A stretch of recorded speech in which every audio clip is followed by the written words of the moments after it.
예수 그리스도 이름으로 사랑하고 축복합니다.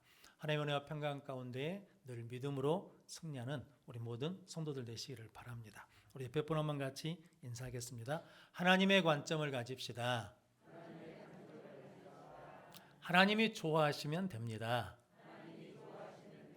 늘 하나님을 기쁘시게 하는 복된 성도들 되시기를 바랍니다. 성경 암송하겠습니다. 마태복음 4장 23절 말씀 시작.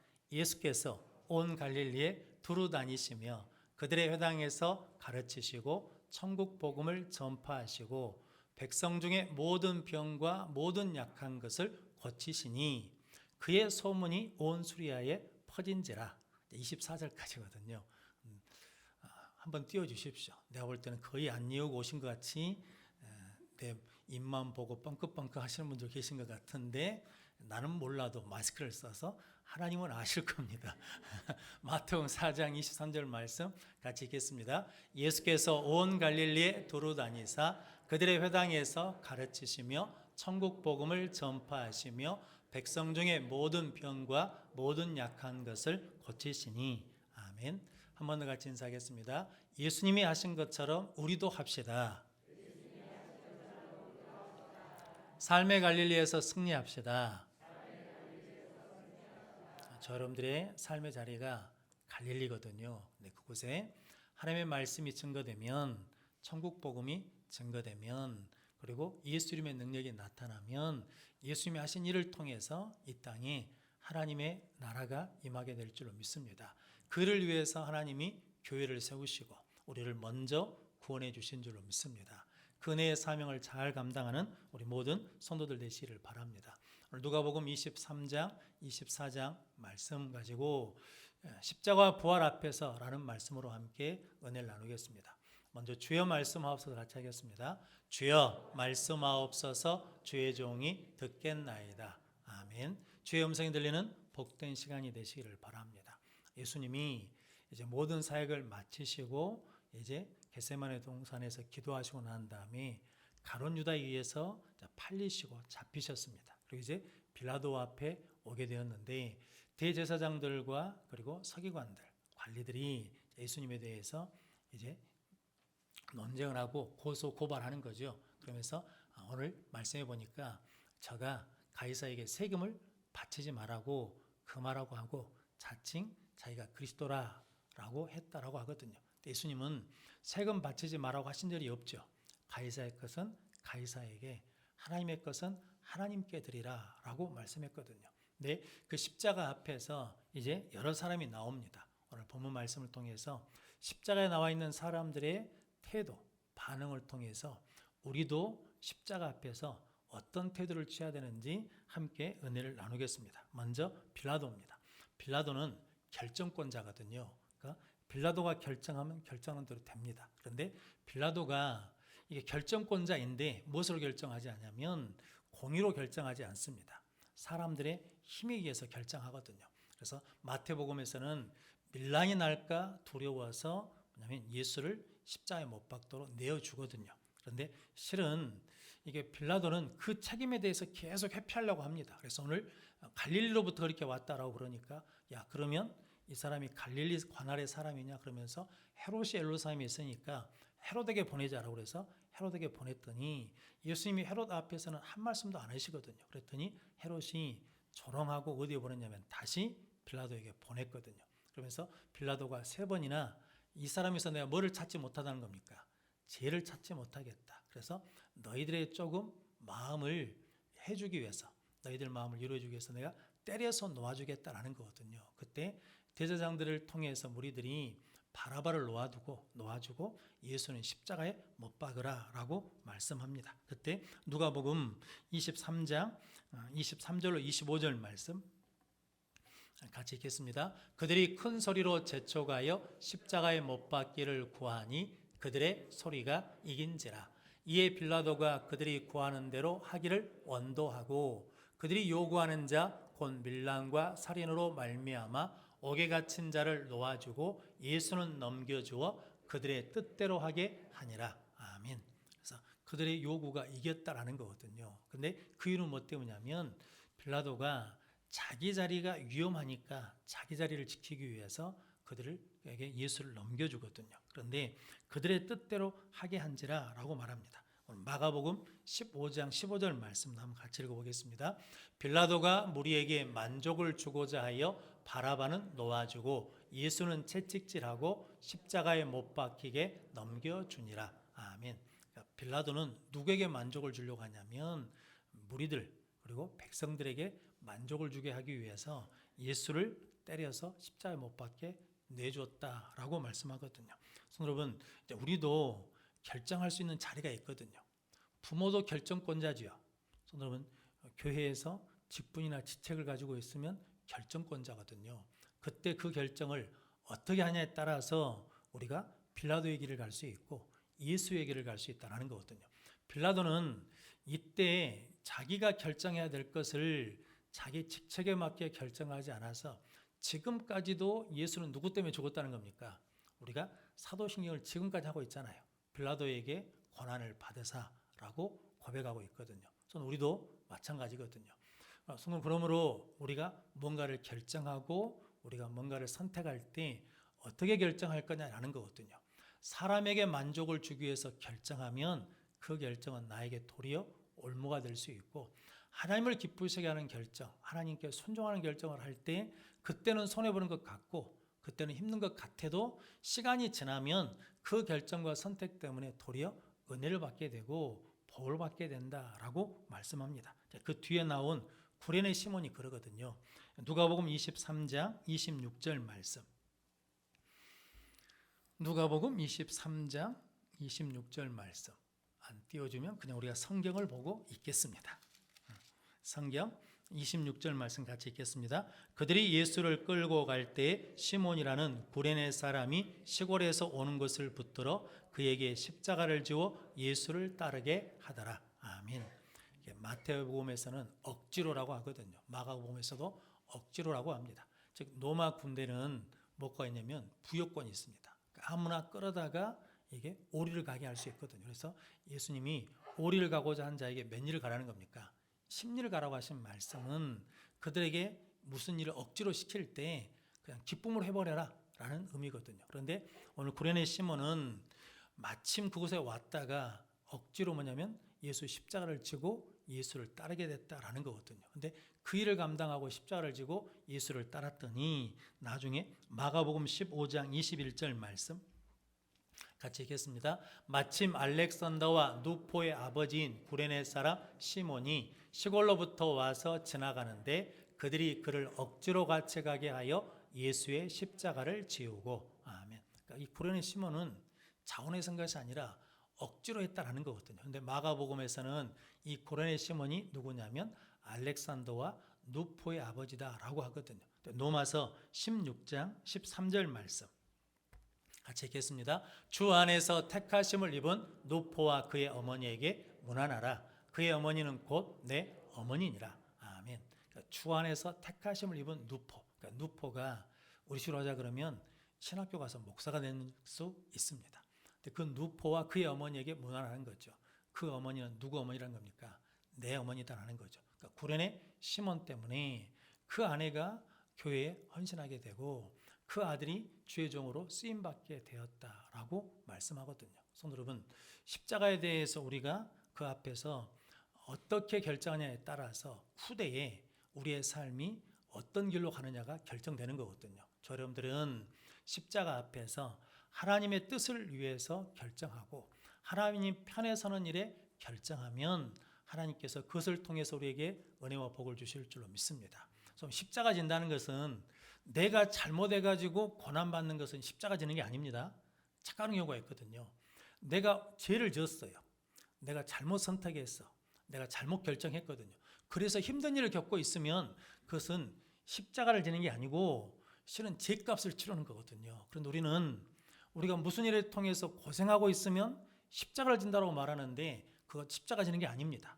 십자가 진다는 것은 뭐냐면 내가 그 일을 할 필요가 없어요.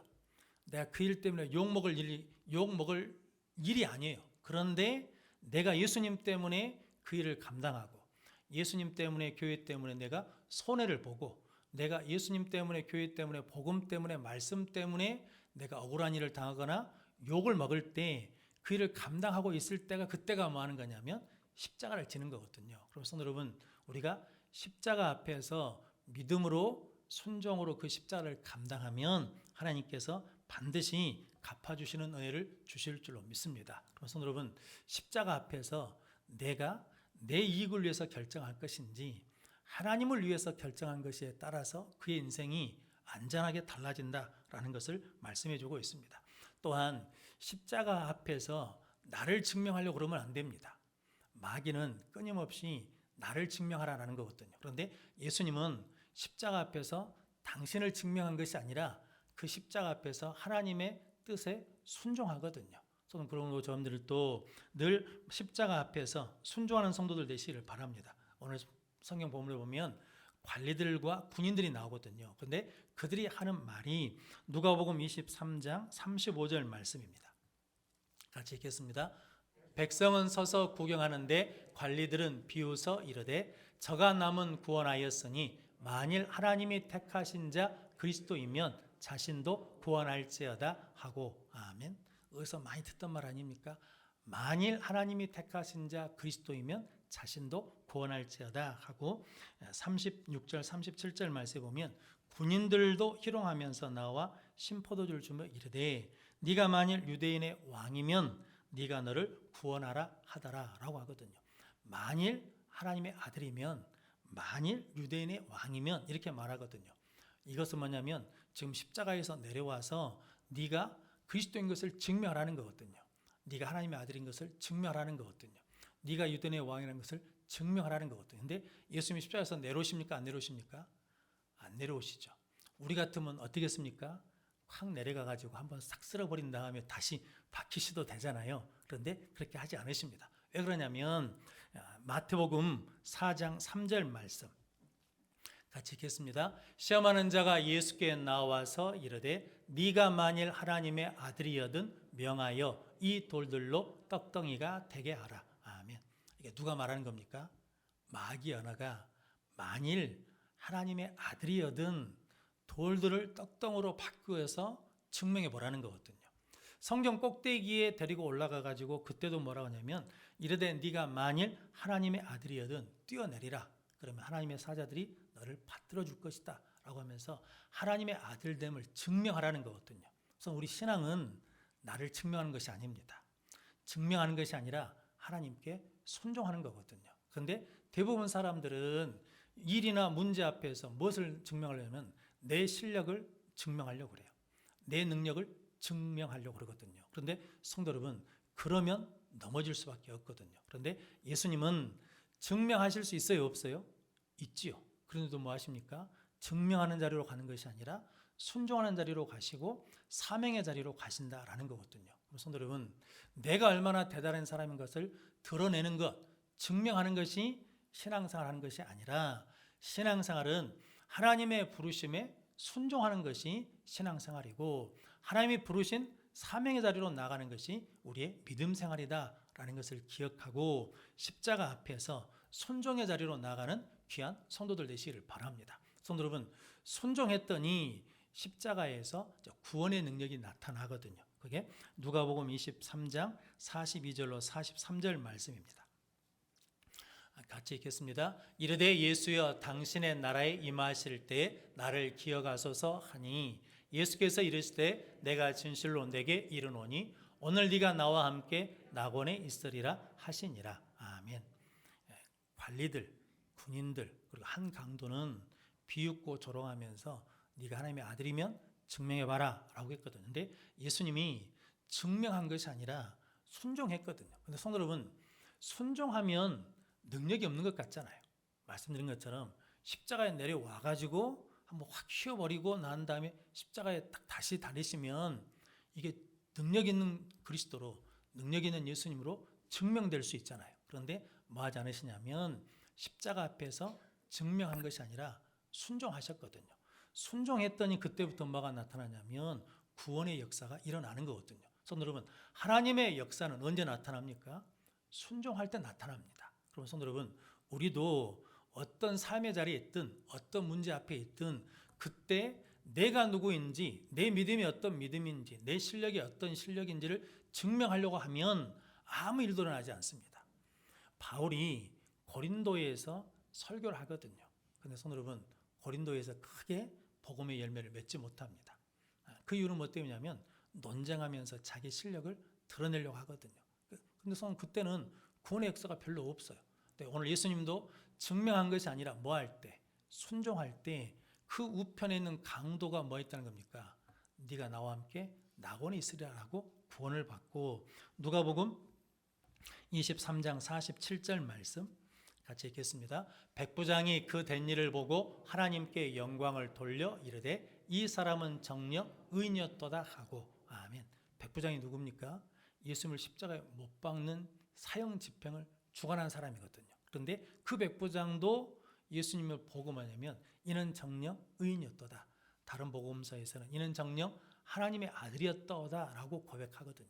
나중에 사도행전에 가면 사도행전 6장 7절 말씀 같이 읽겠습니다. 하나님의 말씀이 점점 왕성하여 예루살렘에 있는 제자의 수가 더 심히 많아지고 허다한 제사장의 무리도 이 도에 복종하니라. 아멘. 예수님을 십자가에 못 박는 사람들이 있거든요. 그게 누구냐면 대제사장들입니다. 그러니까 실은 제사장 계열에 있는 사람들이 예수를 십자가에 못 박았거든요. 근데 나중에 그 십자가의 도가 증거되니까 이 사람들이 뭐 했다는 겁니까? 제사장들 중에 허다한 사람들이 와서 그 도에 복종했다라고 말씀하거든요. 제사장들이 예수를 십자가에 못 박은 사람들이 예수 십자가를 통해서 구원받는 역사가 일어났다라고 말씀하거든요. 하나님의 역사는 언제 일어난다는 겁니까? 순종할 때 일어난다라는 거거든요. 그러므로 우리의 기도의 응답도 언제 일어나냐면 순종할 때 일어납니다. 하나님께 기도하면 기도했다 끝나는 게 아니에요. 기도하면 그 다음에 뭐 하셔요? 하나님이 말씀하셔요. 요구하셔요. 우리에게 감동을 주셔요. 그때 뭐 해야 된다는 거예요? 순종해야 돼요. 성도 예전에 있던 교회에서 권사님이 암으로 계셨거든요. 그런데 기도하시는데 하나님이 그만하라고 하시더랍니다. 항암치료 받고 있는데 그만하라고. 그럼 그때 뭐 해야 돼요? 그만해야 되잖아요. 그런데 그만하기가 불안해. 그러니까 뭐 했냐면 2번 남은 거 끝까지 해버렸어요. 그런데 그때 끝까지 해버려가지고 항암치료에 죽어있는 암세포를 죽인 게 아니라 살아있는 세포를 쏴버려가지고 지금까지 고생하고 계시거든요. 성도 여러분, 하나님께 기도하면 하나님 뭐 하신다는 거예요? 말씀하셔요. 그 말씀하실 때 뭐 하셔야 돼요? 순종해야 돼요. 근데 우리는 순종을 안 해요. 자꾸 뭐 하려고 그러냐면 증명하려고 한다고요. 증명하려고 하면 아무 일도 나지 않습니다. 그런데 순종하면 구원의 역사가 일어납니다. 그럼 성도 여러분, 저 여러분들이 오늘 주신 말씀을 통해서 십자가 앞에서 빌라도가 아니라 구원의 시몬으로 예수님처럼 순종하면 하나님의 구원의 역사는 하나님이 이루어 나갈 줄로 믿습니다. 여러분들이 그런 십자가 앞에서 순종하는 성도들 되시기를 바랍니다. 그리고 난 다음에 이제 십자가 앞에 여인들이 있거든요. 이 여인들은 실은 십자가와 부활의 연결고리입니다. 예수님께서 부활의 첫 증인으로 누구를 세우셨냐면 여자들을 세우셨거든요. 근데 그 당시에 여자들은 죄송한 말씀인데 법정 증인 효력이 없어요. 여자들이 증거한 것은 법적으로 효력이 없거든요. 그런데 예수님은, 하나님은 왜 그런 여자들을 통해서 부활의 첫 증인으로 말하게 하셨느냐라는 거죠. 첫 번째는 그것이 역사적 사실이기 때문에. 역사적 사실은 누가 증거하든 간에 그것은 팩트, 사실이니까 증거된다라는 것이거든요. 만약에 그것을 누군가 만들었다 그러면 그 당시 문화로는 여자들을 내세우겠습니까? 아니면 좀 더 권위 있는 사람을 내세우겠습니까? 권위 있는 사람들을 내세우죠. 그런데 그럴 필요가 전혀 없다라는 것이고, 두 번째는 여자들의 믿음 때문입니다. 누가복음 23장 55절 56절 말씀 같이 읽겠습니다. 갈릴리에서 예수와 함께 온 여자들이 뒤를 따라 그 무덤과 그의 시체를 어떻게 두었는지를 보고 돌아가 향품과 향유를 준비하더라. 아멘. 그러니까 끝까지 예수님을 어디다 두는데 따라간 사람이 누구라는 거예요? 여자들이란 거거든요. 근데 성도 여러분, 예수님은 십자가에 처형된 사람이거든요. 그러니까 만약에 예수의 불의로 인정되면 뭐 할 수 있다는 겁니까? 죽을 수 있거든요. 잡혀갈 수 있거든요. 그런데도 불구하고 이 여자들은 끝까지 예수의 무덤까지 가서 예수를 어디다 두었는지를 보았어요. 그리고 24장 1절 말씀, 누가복음 24장 1절 말씀 같이 읽겠습니다. 안식 후 첫날 새벽에 이 여자들이 그 준비한 향품을 가지고 무덤에 가서, 아멘. 안식 후 첫날이, 그러니까 3일이 지났거든요. 작심 3일이죠.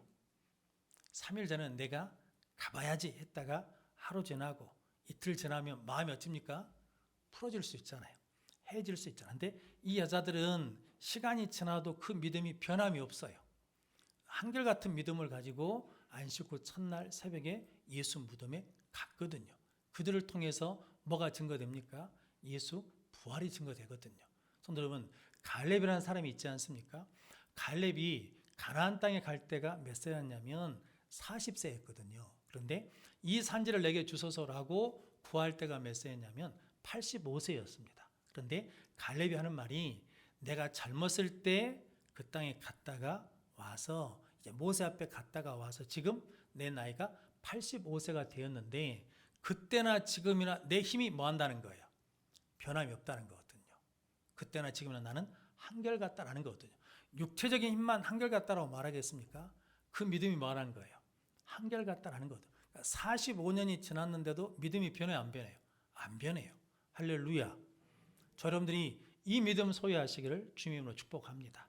근데 우리는 환경에 따라서, 여건에 따라서, 감정에 따라서 우리의 믿음이 어쩔 때는 확 올라갔다가 어쩔 때는 뚝 떨어졌다가 어쩔 때는 할렐루야 하나님 살아계신다 했다가 어쩔 때는 없는 것 같아, 이럴 수 있다는 거. 근데 여호수아와 갈렙은, 특별히 갈렙은 45년이 지났는데도 변함이 없고, 이 여인들은, 손으로 이게 쉬운 일이 아니거든요. 마리아가 동정녀 탄생을 하지 않습니까? 성령으로 잉태돼요. 근데 그 당시에 처녀가 임신하게 되면 어떻게 되는 겁니까? 돌에 맞아 죽을 수 있잖아요. 그런데 마리아가 뭐라고 고백하는 겁니까? 주의 계집종이오니 주의 말씀대로 내게 이루어지다라는 것은 내가 죽을 각오를 하겠다는 거잖아요. 근데 그 믿음이 변화가 있어요, 없어요? 변함이 없어요. 그래서 오늘 이 여인들도 똑같은 믿음이거든요. 바울이 2차 전도 여행을 갈 때 에베소에서 골로새에 교회 예수 믿는 사람들이 있다고 해서 골로새로 가거든요. 에베소에서 골로새까지 제가 가보지는 않았지만 거리가 1600km랍니다. 그러니까 1600km니까 어마어마하게 먼 거리지 않겠습니까? 그런데 그 1600km를 가는 동안에 그 속에 있던 믿음의 뜨거움이 식지 않아요. 하나님을 향한 믿음, 예수 그리스도 십자가 부활의 복음이 식지 않고 1600km를 가가지고 교회를 세우거든요. 성도 여러분, 우리는 예배 드리고 나가기만 해도 뭐가 없어져 버리는데 오늘 무슨 말씀을 했는지, 뭔 말씀을 들었는지 잊어버리잖아요. 그런데 바울은 1600km를 가도 그 믿음이 식지 않아요.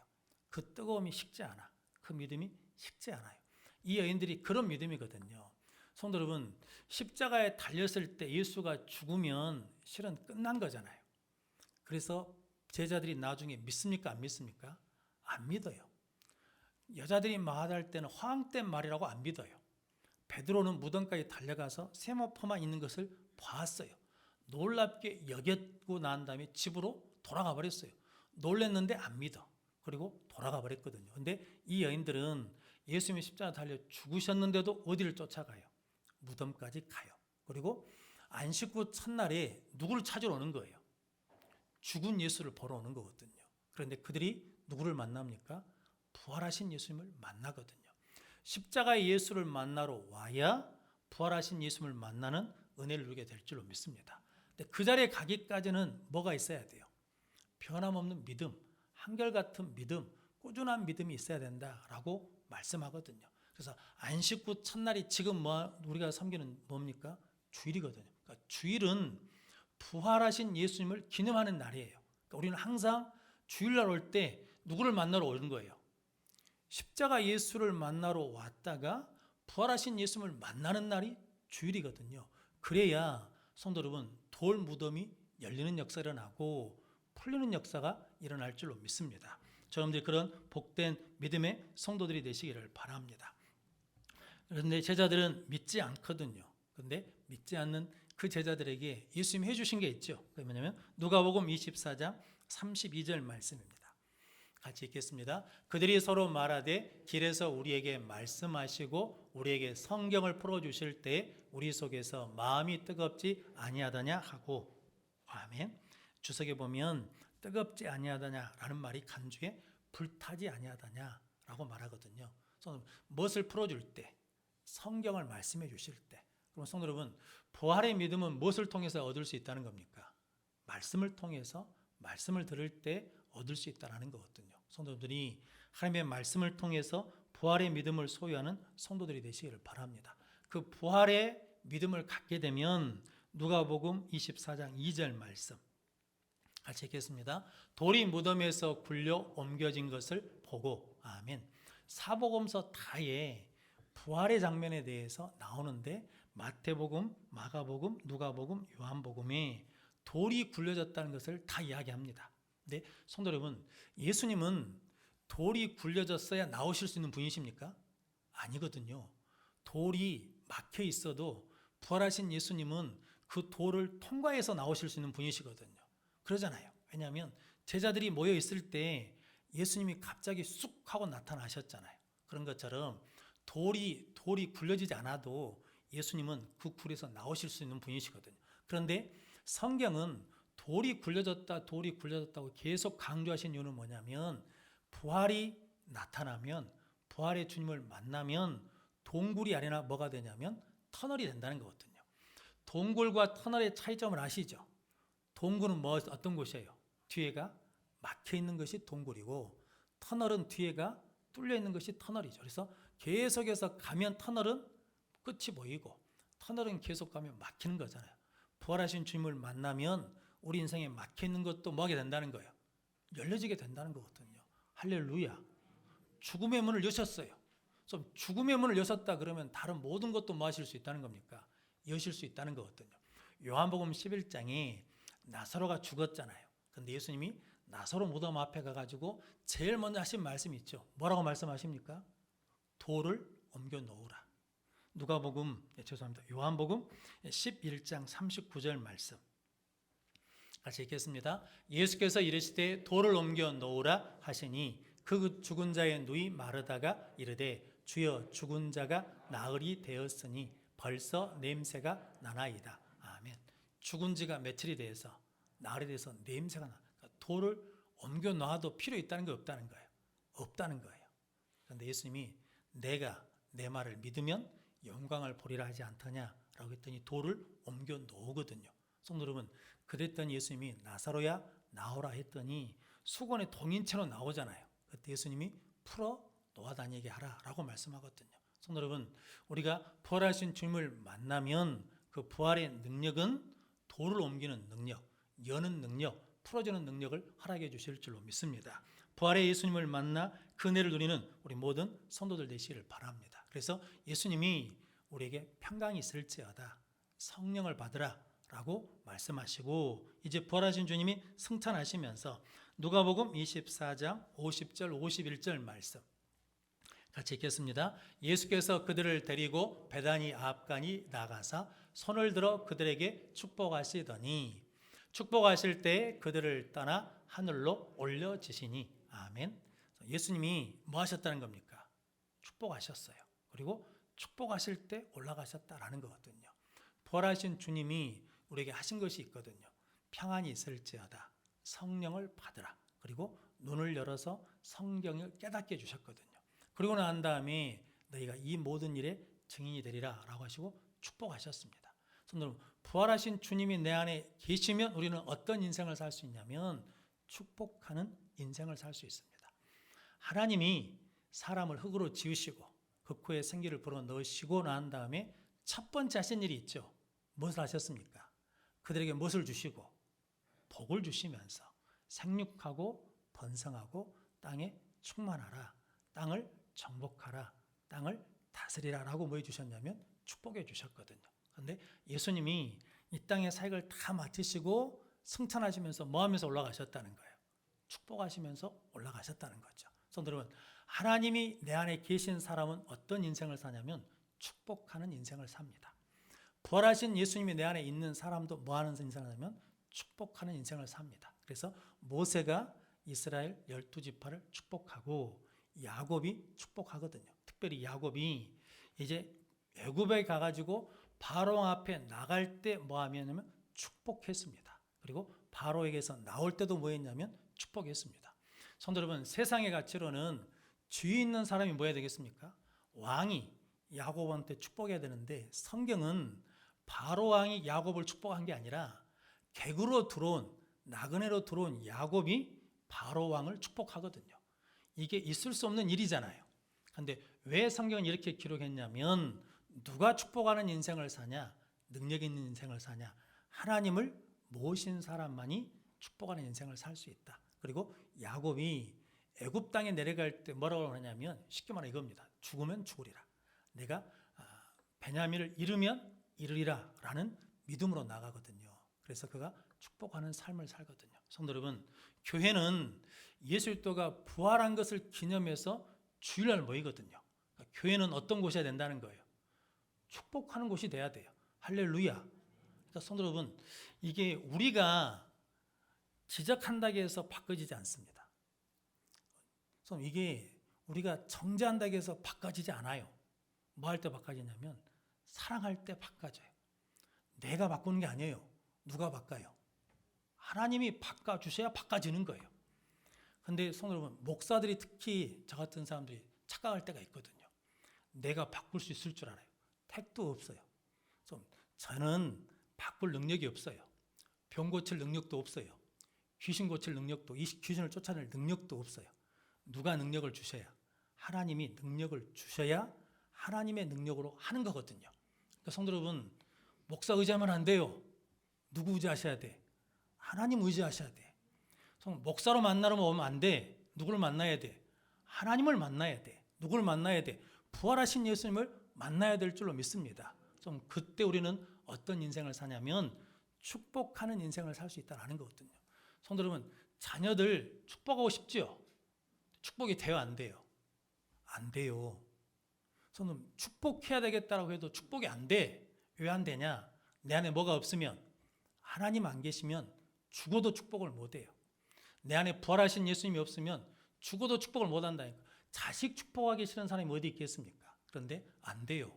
왜냐하면 내 안에 누가 계셔야, 살아계신 전능하신 하나님이 계셔야 축복할 수 있고, 죽음과 사망 것을 이기신 부활하신 주님이 내 안에 계셔야 예수님처럼 축복할 수 있다는 거거든요. 우리 예수님께 우리 모든 성도들이 살아계신 하나님을 믿고 부활하신 주님을 만남으로 축복하는 능력의 성도들이 되시기를 바랍니다. 우리 예수님께 오는 사람들은 다 무엇을 받아야 돼요?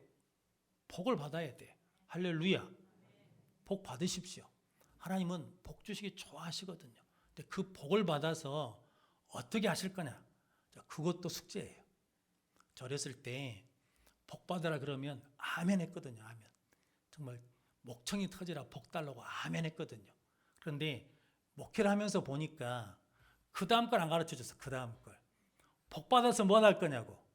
복 받아서 집 넓힐 거예요? 복 받아서 화장실 하나 있는 집에서 2개 있는 집으로 옮길 거예요? 복 받아서 뭐 할 거냐고요. 하나님이 야 영혼아 내가 너 복 줬지? 예, 복 주셨습니다. 너 그 복 받고 뭐 했냐? 예, 하나님 화장실 하나 있는 집에서 2개 있는 집으로 옮겼습니다. 이렇게 말할 수는 없잖아요. 그 복을 가지고 하나님 무엇을 하기 위해서 이 복을 주십니까? 어디에 쓰라고 이 복을 주십니까? 라는 것은 더 중요하다고요. 왜냐하면 하나님 없이 복을 받아가지고 하나님을 잃어버리면 그 복은 복이 아니라 저주가 될 수도 있습니다. 그것 때문에 하나님을 버린 사람이 있고요. 그것 때문에 신앙을 잃어버린 사람이 있고요. 그것 때문에 믿음을 버린 사람들이 얼마나 많습니까? 우리가 그걸 보아왔잖아요. 그러므로 성도 여러분, 여러분들이 주신 복을 능력 있게 쓰기 위해서 주신 복 복되게 사용할 수 있는 지혜도 주십시오. 능력도 주십시오라고 해서 복 받는 성도들이 되시고, 우리 예수 함께 오는 사람은 누구를 만나든지 축복하는 우리 성도들 되시길 바랍니다. 그럴 때 교회는 소망이 있거든요. 저는 애가 탑니다. 어쩔 때는. 왜냐하면 성도 여러분, 저기 웅천 쪽에 가다 보면 아파트가 얼마나 세워집니까? 저 중립에 가면은 막 속이 타 죽겠어요. 거기는 뭔 놈의 아파트가 그렇게도 많이 쓴답니까? 우리 동네는 왜 이렇게 아파트도 안 서고 다 그리 이사 가버린답니까? 그러면 나중에 누가 우리 교회 오겠어요? 누가? 이 교회 누가 오냐고요? 누가? 이 교회에 올 수 있는 유일한 조건 딱 하나밖에 없어요. 전 그래서 한편은 좋아요. 예수가 있어야 교회 오는 것이고, 생명이 있어야 교회 오는 것이고, 교회 공동체가 교회다워야 교회 오는 거지 않겠습니까? 근데 그것을 이루기 위해서 오늘 주신 말씀처럼 저렴들이 부활하신 예수를 만나서 만나는 사람마다 뭐 해줘야 돼요? 축복해줘야 돼요. 우리 교회 와서 나는 여성교회 갔더니 만나는 사람들마다 나한테 복을 주대, 축복해 주대. 이 말이 들려야 되지 않겠습니까? 할렐루야. 좀 그러기 위해서 여러분들이 십자가 앞에 나와서 이 여인들처럼 부활하신 주님을 만나 승리하는 우리 모든 성도들 되시기를 바랍니다.